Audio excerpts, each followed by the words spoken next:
time for Nikita Solcheco. Tignan natin kung gaano kalaking oras ang makukuha nito nga siya Anton Javi laban dito kay Nikita Solcheco. Sumusubok pa rin, no? Na mapalit ang kalamangan. Pero ito, pagdating dito sa dulo, itong si Nikita Solcheco, papangalawa ho ito. Siya ho ang nakasuot ng yellow jersey sa ating individual general classification. At nakangiti na.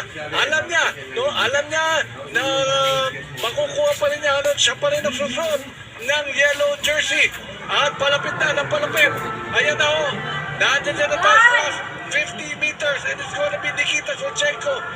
Ayan o, number 1, 2, 3. Winewelcome mo natin dito sa mga kalit na ang kalikasan dito sa Pubic. Ang ating finish line, ito si Nikita Solcheco. Malaki ko, malaki ang nabawas. I think mga 1 minute ang nabawas sa kalamangan